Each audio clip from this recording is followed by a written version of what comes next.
Tahir Batatina ka bërë një bujë të madhe në ditët e fundit me një deklarat të dhënë në RTV Dukagjini.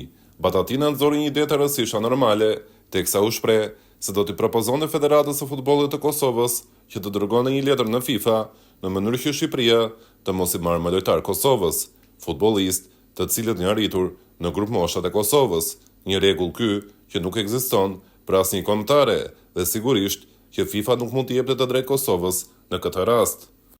Por ajo që të bën hapi të madhe është padyshim dyfytyrësia e Tahir Batatinës. Trajneri shqiptar duket se ka problemi direkt me Shqipërinë si kombëtare dhe jo me Etnik Brutin apo raste të tjera të ngjashme. I ftuar në ATV, gazetare Klodiana Bufi në një lidhje live nga Tirana ka thënë se Etnik Bruti nuk mund të quhet kurse si tradhtar, pasi në fund të fundit është pjesë e Shqipërisë dhe se tema të tilla nuk duhet të diskutohen. Por Tahir Batatina u shpreh: "Ne nuk kemi kundërshtuar as për kalimin e mujës, as të Dakut dhe as Arber Hoxhës se Shqipëria, por një kapiten i Shqipërisë U21 ne nuk e marrim të Kosova, se nuk është e drejtë. Ne jemi vëllezër dhe duhet ta mbështesim njëri tjetrin. Nuk ka thënë njeri se është tradhtar Bruti. Ne jemi një, nuk ka tradhti këtu. Problemi qëndron se nuk mund të marrësh një lojtar që është i rritur nga grup moshat e Kosovës", tha Batatina. Ndoshta ka mesazhet e shumta në telefonin e tij kanë bërë që Batatina të ketë një qasje më të mirë ndaj Shqipërisë dhe të kujtojë flamurin për të cilin ka luftuar në kohën e UÇK-s. Por dyfytyrësia e tij qëndron pikërisht në faktin se para disa vitesh ka akuzuar në po të njëjtën mënyrë lojtarin që debutoi dje me Shqipërinë A, Adrion Pajazitin. Po në emision një dueli sportiv, atëherë Batatina nuk u përmbajt ndaj babait të Adrion Pajazitit. "Djali jot duhet të luajë për Kosovën, për shtetin e tij. Ata që nuk na duan, ne i përshëndesim kudo që të shkojnë, le të shkojnë në Shqipëri apo kombëtare të tjera, apo të mbesin edhe si Januzaj pa kombëtare fare. Të jem unë trajneri i Kosovës, unë nuk i marr lojtarët që na refuzojnë një herë. Ta doje më shumë se unë Kosovën, ti do të rije këtu, jo të veje në Shqipëri.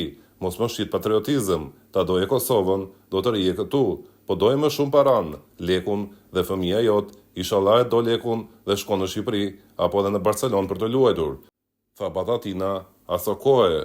Pra nëse tani për Brutin thuhet se erdhi te Shqipëria pasi kërkon që të transferohet në Rusi, në rastin e Pajazitit akuzat ishin tërësisht të pabaza. Mbi të gjitha, dyfytyrësia e Batatinës qëndron në faktin se Pajaziti, ndryshe nga Bruti, në fakt nuk është rritur te Kosova dhe nuk ka qenë në asnjë ekip të Kosovës, por pjesë e Fulamit. Ai është rritur në grup moshat e Fulamit.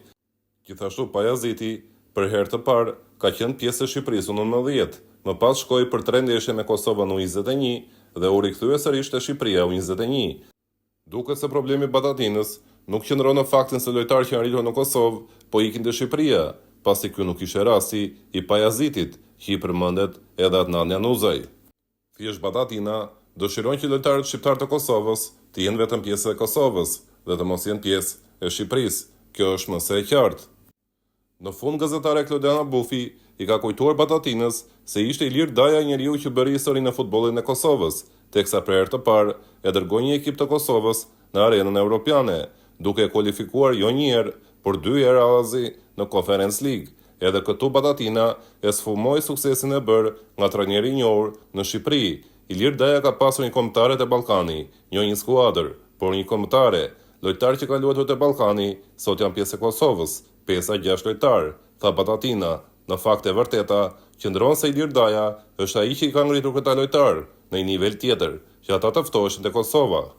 Ilir Daja nuk i ka gjetur ata të gatshëm dhe të thirrur nga Kosova, por me sa duket, Batatina ka gjithmonë një ide se si të bëj ndasinë e sukseseve mes shqiptarëve.